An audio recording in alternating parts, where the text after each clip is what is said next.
کاروبار میں ترقی اور رزق کی کشادگی کا زبردست وظیفہ۔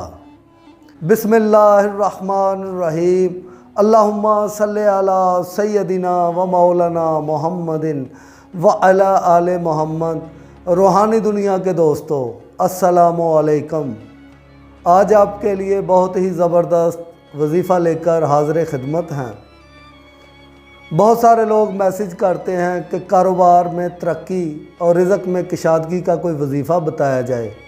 موجودہ دور میں تقریباً زیادہ تر لوگ پریشان ہیں کاروباری حالات سے، اور باہر کے ممالک میں رہنے والے بہت سارے دوستوں کے میسیجز آتے ہیں کہ وہ باہر چلے تو گئے ہیں لیکن باہر جا کر بھی ان کے حالات ابتر ہیں۔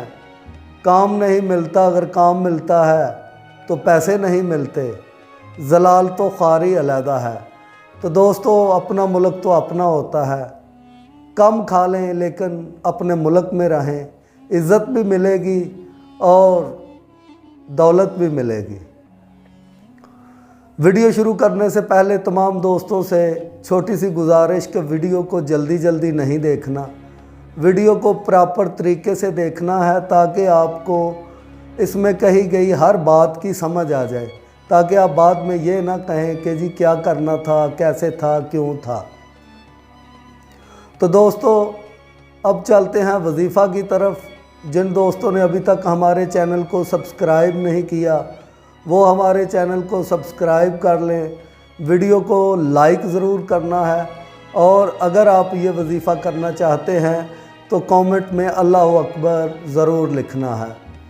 دوستو، اگر آپ کی دکان ہے یا آپ کا کوئی بزنس پوائنٹ ہے تو اس کے لیے یہ وظیفہ جو ہے اس طرح سے ہے کہ جب بھی آپ نے اپنی دکان میں جانا ہے یا اپنے آفس میں جانا ہے تو جب بھی اس کا تالا کھولنے سے پہلے شاپ یا آفس کے دروازے کے سامنے کھڑا ہو جائیں۔ کھڑے ہو کر 11 مرتبہ سورہ کوثر پڑھنی ہے آپ نے، اول آخر 3 مرتبہ درود پاک پڑھیں، اس کے بعد 11 مرتبہ سورہ کوثر پڑھیں، 3 دفعہ آیت الکرسی پڑھ کر لاک کھول دیں، دروازہ کھول دیں، شٹر کھول دیں، جو بھی ہے آپ اندر داخل ہو جائیں۔ اندر داخل ہونے کے بعد آپ نے پھر 11 مرتبہ سورہ کوثر پڑھنی ہے، اول آخر 3 مرتبہ درود پاک۔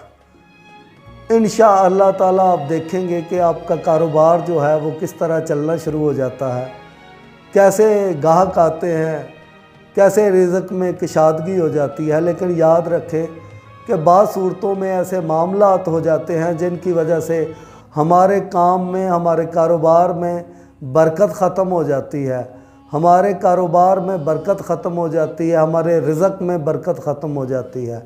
تو کوشش کریں ایسے گناہوں سے بچیں، کیونکہ جب ہم گناہ کرتے ہیں تو اس کی وجہ سے نحوست پڑتی ہے، کاروبار میں بے برکتی آ جاتی ہے۔